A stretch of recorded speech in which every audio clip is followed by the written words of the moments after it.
எடப்பாடி சட்டமன்ற தொகுதியிலே போட்டியிட்ட எனக்கு உங்களுடைய பொன்னான வாக்கினை சுமார் 98,000 வாக்கு வித்தியாசத்திலே என்னை வெற்றி பெற செய்து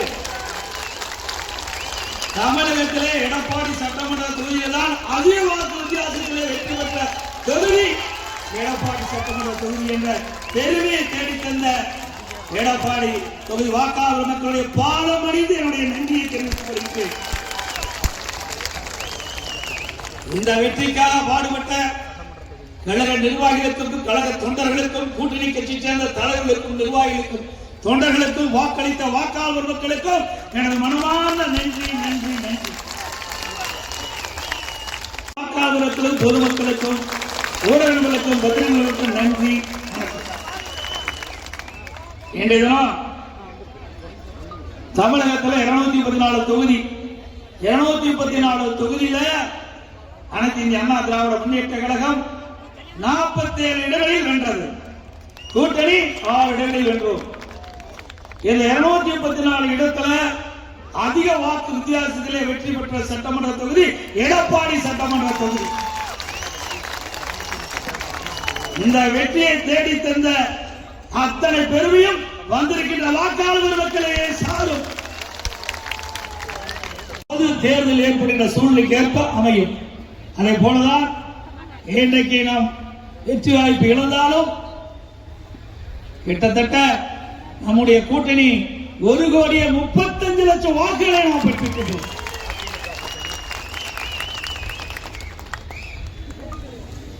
இன்றைக்கு அனைத்து இந்திய அண்ணா திராவிட முன்னேற்ற கழகத்தை பொறுத்த வரைக்கும் ஆட்சியில இருந்தாலும் இல்லாவிட்டாலும் மக்கள் பணி செய்வதிலே முதல் இடத்தை பிடிக்கின்ற கட்சி அனைத்து இந்திய அண்ணா திராவிட முன்னேற்ற கழக கட்சி.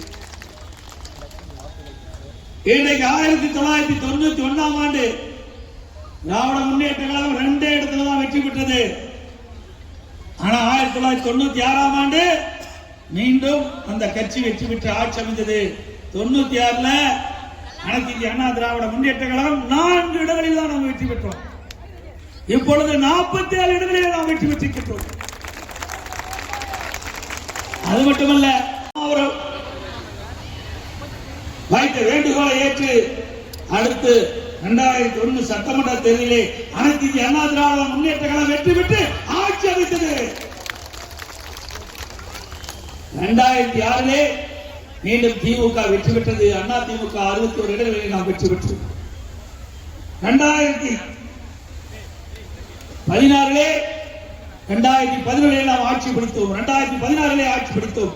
2021 அம்மா மறைவுக்கு பிறகு நடைபெற்ற முதல் சட்டமன்ற தேர்தல், அந்த தேர்தலில் அனைத்து இந்திய அண்ணா திராவிட முன்னேற்ற கழகம் 66 இடங்களில் நாம் வெற்றி பெற்றோம்.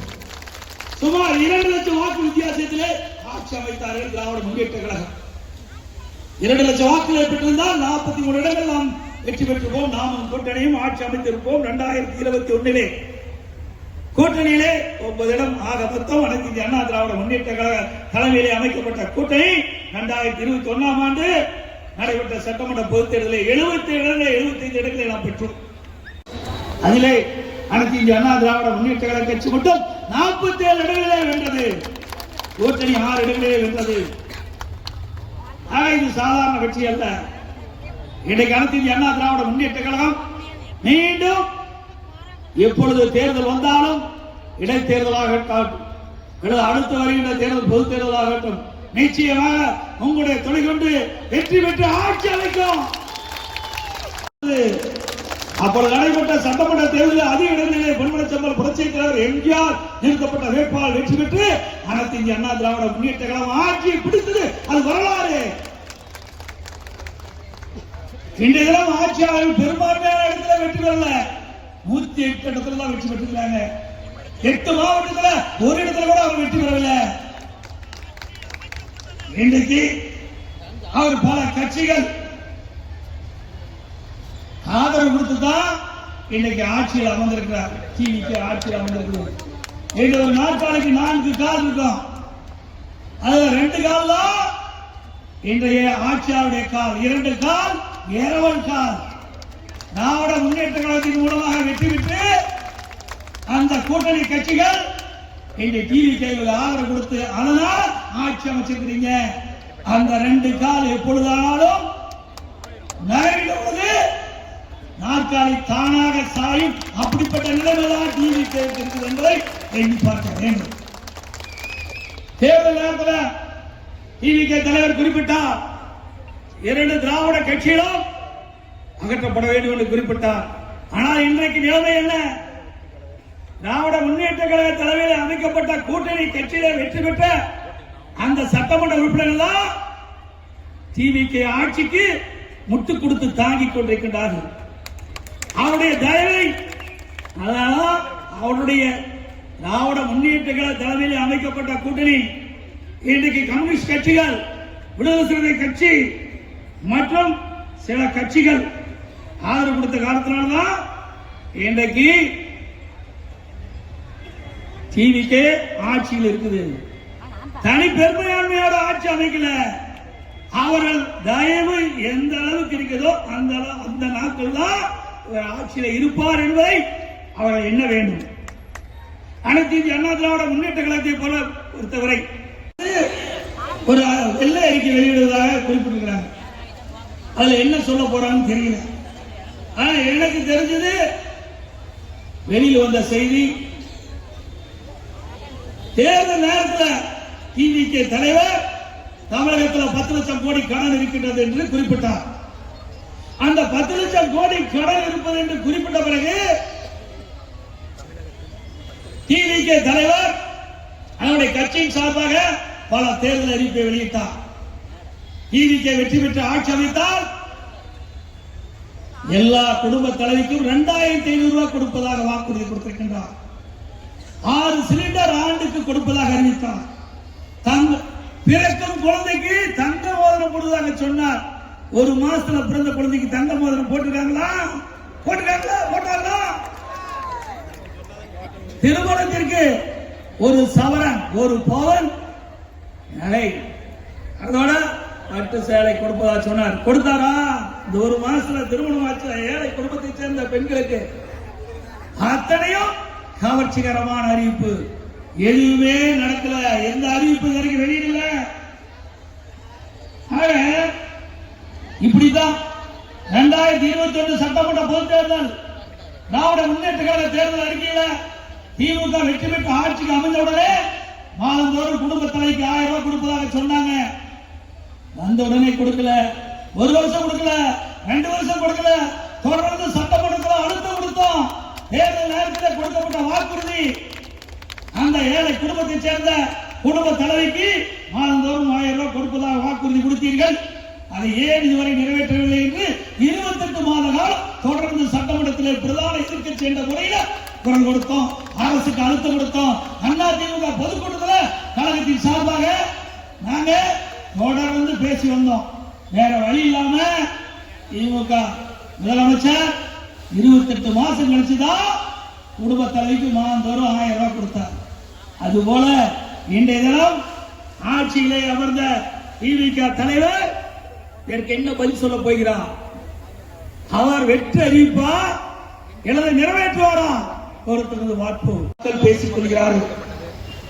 எல்லாமே வெற்றி அறிவிப்பு. கடந்த கால ஆட்சியில திராவிட முன்னேற்ற கழக ஆட்சியில ஒரு பேர் வைப்பாங்க, ஒரு அறிவிப்பு கொடுப்பாங்க, அதோட முடிஞ்சிடும். அதை போலதான் இந்த இருக்கின்ற அரசாங்கம், டிவிகே அரசாங்கம் திட்டத்தை அறிவிக்கிறாங்க. நிதி ஒதுக்கல, என்ன திட்டம், எந்த மாவட்டத்தில் நிறைவேற்ற எதுவுமே சொல்லல. மக்கள் கேட்கிறாங்க, விரைவில் வெளியிடுங்க. இன்றைக்கு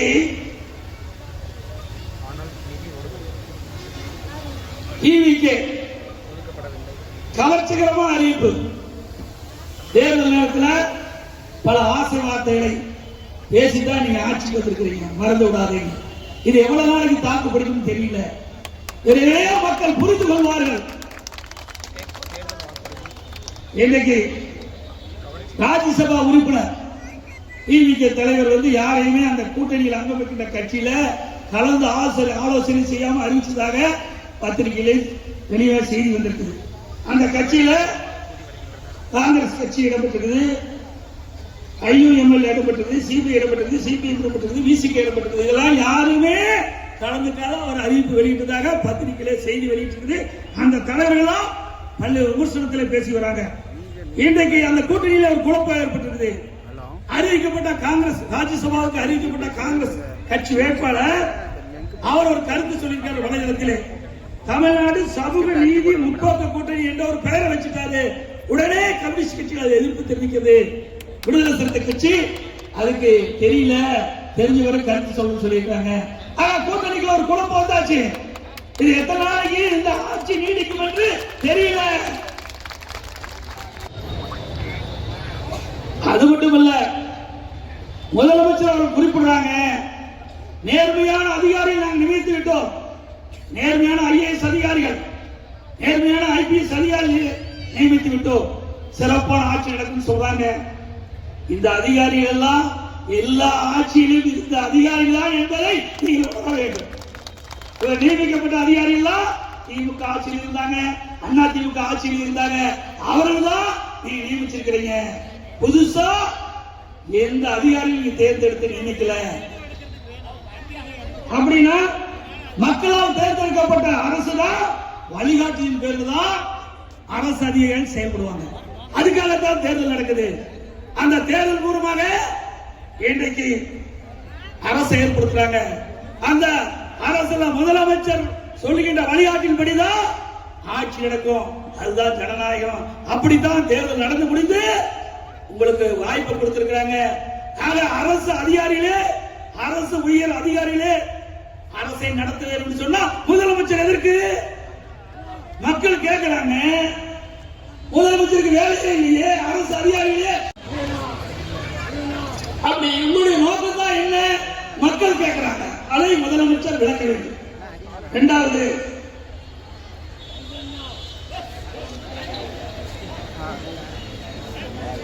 இன்றைக்கு டிவிக்கு ஆட்சி அமைந்த பிறகு சட்ட ஒழுங்கு சக்தி சிரிக்குது.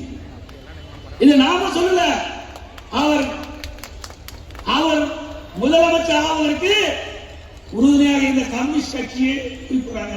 அவருடைய தலைவர் குறிப்பிடுறாங்க, சட்ட ஒழுங்கை சரி செய்ய வேண்டும். நாம் சொல்லல, டிவிக்கு தலைவர் முதலமைச்சர் ஆவதற்கு துணைகின்ற கம்யூனிஸ்ட் கட்சி தலைவர் குறிப்பிடுகிறாங்க. இதுக்கு பதில் என்ன? இன்றைக்கு ஏற்கனவே திராவிட முன்னேற்ற கழக ஆட்சியில் சட்ட ஒழுங்கு எப்படி மோசமாக இருந்ததோ, கொலை கொள்ளை திருட்டு வழிப்பறிவு எப்படி இருந்ததோ அது தொடர்ச்சியாக இந்த ஆட்சியில் இருக்கிறது. அதை தடுத்து நிறுத்த இந்த அரசாங்கத்தால் முடியவில்லை என்பதுதான் கூறப்படுகிறது. திருச்சி தொகுதியில இன்றைய முதலமைச்சர் கிழக்கு தொகுதியில் வெற்றி பெற்று நன்றி சொல்ல போனார். நன்றி சொல்லுகின்ற இடத்துல அவர் சொன்ன கருத்து, அந்த கூட்டத்தில் பேசுகின்ற பொழுது தீர்ந்து போன கட்சி மற்றும் சிலர் என்று பேசினார்.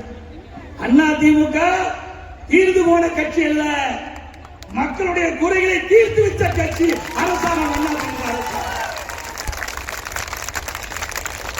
2011 2021 வரை எண்ணற்ற திட்டங்களை நாட்டு மக்களுக்கு வழங்கிய அரசாங்கம் அண்ணா திமுக அரசாங்கம். அண்ணா திமுக ஆட்சி என்பதை இந்த முதலமைச்சர் உணர வேண்டும். ஏதோ பதவி வந்துட்டு தலைகால் புரியாம ஆடுறாங்க. பொன்மனச்சம்பல் புரட்சித் தலைவர் எம்ஜிஆர் அவர்கள் ஏற்கனவே குறிப்பிட்டிருக்காங்க, பதவி வருகின்ற பொழுது பணிவு வர வேண்டும். அது இருந்தால்தான் செயல்படுத்த முடியும். இன்றைய தினம் அண்ணா திமுக அரசாங்கம் 31 ஆண்டு காலம் தமிழகத்தில் ஆட்சி புரிந்த கட்சி, பொன்விழா கட்சி. 31 ஆண்டு காலம் ஆட்சி புரிந்த காலத்தில்தான் இந்தியாவிலேயே தமிழ்நாடு உயர்ந்த நிலைக்கு வருவதற்கு காரணமாக இருந்த அரசாங்கம் அண்ணா திமுக அரசாங்கம். முதலமைச்சர் அவர்களே உணவு தானிய உற்பத்தி பெருக்கி கிருஷ்ணகர்மா விருது தொடர்ந்து 5 முறை பெற்றோம். மருத்துவத்தில் அதிகம், நீர் மேலாண்மை, தொழில்துறை, சாலை வசதி, அடிப்படை தேவைகள், குடிநீர் வசதி, இப்படி பல திட்டங்களை கொண்டு வந்து நாட்டு மக்களுக்கு அடிப்படை தேவைகளை பூர்த்தி செய்த அரசாங்கம் அண்ணா திமுக அரசாங்கம். நீங்க கட்சி ஆரம்பிச்சு 3 வருஷம் ஆகுது. இந்த நாட்டு மக்களுக்கு என்ன செஞ்சீங்க? கட்சி ஆரம்பிச்சு 3 வருஷம் ஆகுது. நாட்டு மக்களுக்கு ஏதாவது செஞ்சிருக்காங்களா? நாம் எந்த இடத்தில் வாக்குகளை கேட்டாலும் இந்த திட்டத்தை நிறைவேற்றுகிறோம், எங்களுக்கு வாக்களிகள் என்று மக்களை கேட்டு வாக்குகளை பெற்றோம். மக்களுடைய கோரிக்கையை நிறைவேற்றி எழுச்சியோடு மக்களை சந்தித்து வாக்குகளை கேட்போம். ஆனால் நீங்கள் அப்படி இல்லை. திரைப்படத்தின் மூலமாக நீங்க தோன்றி நடித்து அதன் மூலமாக நீங்கள் வெற்றி பெற்றிருக்கின்றீர்கள். முதலமைச்சர் அவர்களே, மக்களுக்கு சேவை செஞ்சு நீங்கள் வெற்றி பெறவில்லை. அனைத்து இந்திய அண்ணா திராவிட முன்னேற்ற கழக நிர்வாகிகளாலும் சரி, கூட்டணி கட்சி நிர்வாகிகளாலும் சரி, அந்தந்த பகுதியிலே மக்களுக்கு தேவையான திட்டங்களை கொண்டு வந்து அரசுடைய கவனத்தில் கொண்டு வந்து நிறைவேற்றி அதன் மூலமாக சேவை செய்ததன் மூலமாக அதிமுக வெற்றி பெற்றிருக்கின்றது.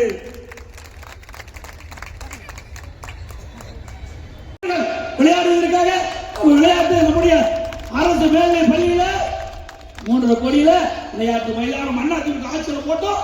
அதை போராடி வாடி இப்பொழுது பணி நடந்துட்டு இருக்குது. இப்படி பல திட்டங்களை கொண்டு வந்திருக்கிறோம். நகராட்சி, பேரூராட்சியில, ஊராட்சி ஒன்றியத்தில் அங்க மினி பவர் பம்ப் கிட்டத்தட்ட 160 இடத்துல நான் கட்டி கொடுத்திருக்கிறேன். இப்படி பல சேவைகள் செய்த காரணத்தினால்தான் இன்னைக்கு எடப்பாடி கோவிக்கிற வாக்காளர்கள் சுமார் 98,000 வாக்கு வித்தியாசத்திலே வெற்றி பெற செய்திருக்கிறார். உழைப்புக்கு எனக்கு இந்த பரிசு தந்திருக்கிறீர்கள்.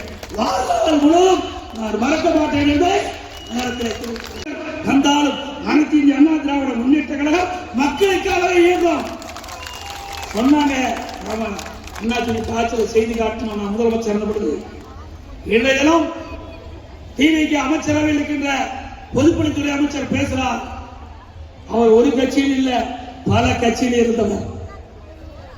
முதல்ல திமுகவில் இருந்தார் பொதுப்பணித்துறை அமைச்சர், இரண்டாவது விடுதலை கட்சியில் இருந்தார், இப்போது டிவிக்கு இருக்கார். அடுத்தது எந்த கட்சி போவாரு தெரியல.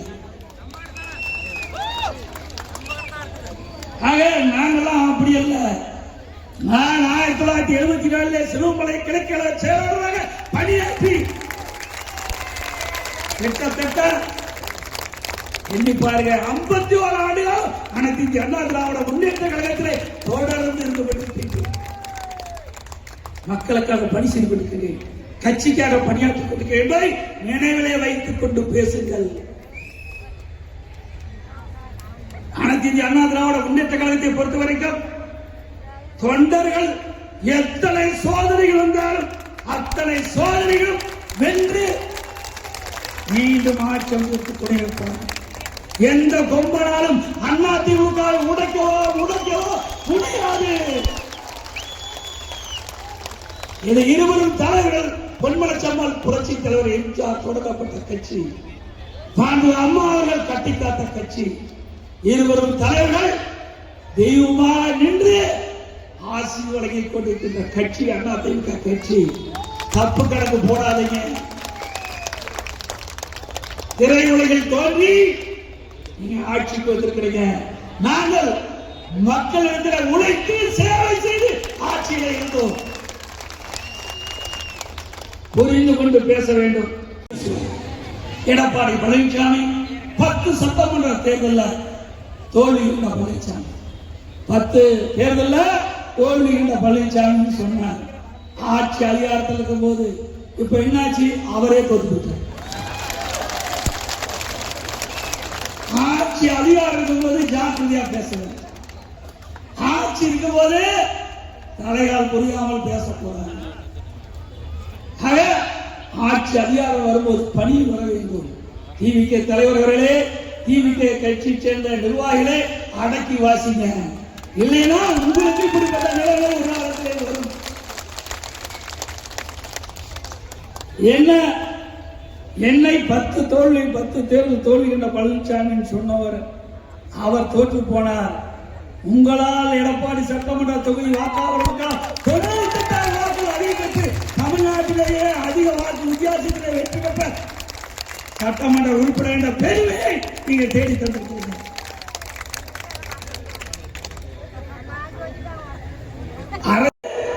இந்த அரசாங்கம் இந்த கட்சியும் செயல்பட வேண்டும் என்று கேட்டுக்கொள்கிறேன்.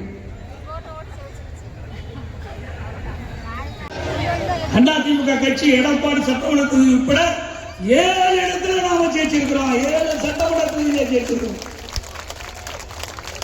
தமிழகத்திலேயே அனைத்து இந்திய அண்ணா திராவிட முன்னேற்ற கழக கட்சி அதிக இடங்களிலே வெற்றி பெற்ற மாவட்டம் சேலம் மாவட்டம். எப்பொழுதும் சேலம் மாவட்டம் அதிமுக கோட்டை என்று இந்த தேர்தலில் நாம் நிரூபித்து காட்டுகிறோம். அதேபோல இன்னையும் சில எம்எல்ஏக்கள் 4 எம்எல்ஏக்கள் குதிரை பேரம் பேசி விலை போய் ராஜினாமா செஞ்சிருக்காங்க. இந்த 4 எம்எல்ஏவை தேர்ந்தெடுப்பதற்கு எவ்வளவு பாடுபட்டிருப்பார்கள் என்பதை எண்ணி பார்க்கணும். தலைமை கழகம் அறிவிக்கப்படுகிறது 4 சட்டமன்ற தொகுதிகளும். அதன் மூலமாக கழக நிர்வாகிகள் தொண்டர்கள் இரவென்றும் பகலென்றும் போராமல் ரத்தத்தை வீரியாக சிந்தி அவருடைய வெற்றிக்காக பாடுபட்டாங்க. அதையெல்லாம் மறந்து குதிரை பேரத்தில் ஈடுபட்டு இன்றைக்கு மாற்று கட்சிக்கு போயிருக்கிறீங்க.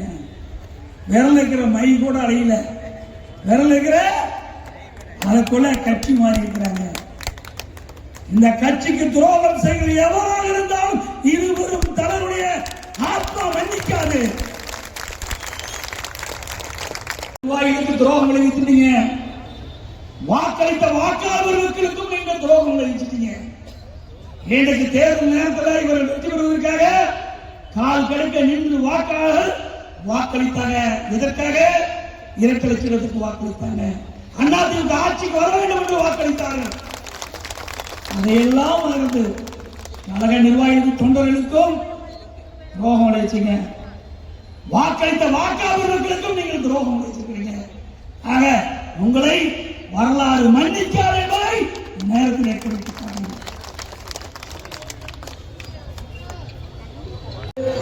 இன்றைய மாற்று கட்சிக்கு போயிட்டு இருக்காங்க. அனைத்து இந்திய அண்ணா திராவிட முன்னேற்ற கழக தொண்டர் ஒருவன் கூட வெளியே செல்லவில்லை.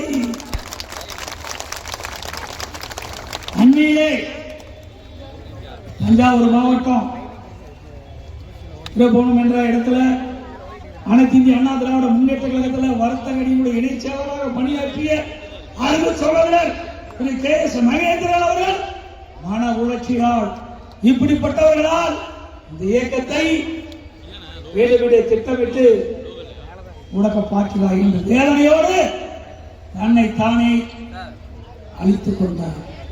அப்படிப்பட்ட உணர்வுபூர்வமான தொண்டர்கள் நிறைந்த இயக்கம் அனைத்து இந்திய அண்ணா திராவிட முன்னேற்ற கழக இயக்கம். தொண்டர் நிறைந்த இயக்கம். தன்னுடைய உயிரை பணம் வைத்தாவது ஆட்சியிலே அமர வேண்டும் என்று பாடுபட்டுக் கொண்டிருக்கின்ற தொண்டர் நிறைந்த இயக்கம் அனைத்து இந்திய அண்ணா திராவிட முன்னேற்ற கழக இயக்கம் என்பதை மறந்து விடாதீர்கள். எத்தனை சோதனைகளை நம்முடைய தலைவர் சந்தித்தார். பொன்புல செல்வன் புரட்சித் தலைவர் எம்ஜிஆர் இயக்கத்தை தோற்றுகின்ற பொழுது திராவிட முன்னேற்ற கழகத்தால் பல்வேறு சோதனையை சந்தித்தார்கள். புரட்சித் தலைவர் மறைவுக்கு பிறகு புரட்சித் தலைவர் அம்மாவர்கள் இயக்கத்துக்கு பொறுப்பேற்ற பிறகு பல்வேறு சோதனையை சந்தித்தார்கள். ஆக நம்முடைய தலைவர் எப்பொழுது கட்சி ஆரம்பித்தார்களோ அப்பொழுது இன்று வரை பல்வேறு சோதனைகளை சந்தித்து வெற்றி கண்ட இயக்கம் அனைத்து இந்திய அண்ணா திராவிட முன்னேற்ற கழக இயக்கம். வைத்த கோரிக்கைகள் பெரும்பான்மையான கோரிக்கைகளை நான் பொறுப்பில் இருக்கின்ற பொழுது, நான் முதலமைச்சர் இருந்த பொழுதும் சரி, சட்டமன்ற உறுப்பினர் சரி, அமைச்சராக இருந்த பொழுதும் சரி, பெரும்பாலான கோரிக்கையை நிறைவேற்றி தந்திருக்கின்றேன். உங்கள் வீட்டில் ஒருவராக இருந்து உங்கள் தேவைகளை பூர்த்தி செய்ய பாடுபடுவேன் என்பதை இந்த நேரத்தில் தெரிவித்துக் கொள்கிறேன். எப்பொழுதும் உங்களுக்காக பாடுபடுவேன். உங்கள் வீட்டு பிள்ளையாக இருப்பேன். நான் செல்லும் பாதை பொன்பலச்சம்பல் புரட்சித் தலைவர் எம்ஜிஆர் மற்றும் புரட்சித் தலைவர் அம்மா வழிகாட்டி காட்டிய வழியில்தான். என்றைக்கும் தடமாற மாட்டேன். அவருடைய போதனைகளை மனதிலே தாங்கி தமிழக மக்களுடைய நல்வாழ்வுக்காக காலம் முழுவதும் உழைப்பேன் மக்களுக்கு சேவை செய்வேன். இன்றைக்கு 4 பேர் ராஜினாமா செய்தாலும் அதற்கு இடைத்தேர்தல் வரும். அந்த இடைத்தேர்தலிலே அனைத்து இந்திய அண்ணா திராவிட முன்னேற்ற கழகம் மற்றவர்களுடைய கூட்டணியோடு போட்டியிட்டு 4 தொகுதியிலும் மக்களுடைய பேராதரவோடு வெற்றி பெறுவோம். கலந்து கொண்டுள்ள பொதுமக்களுக்கும் இந்த சிறப்பான ஏற்பாடு செய்த கழக நிர்வாகிகளுக்கும் எனது மனமார்ந்த நன்றியை மீண்டும் ஒருமுறை தெரிவித்து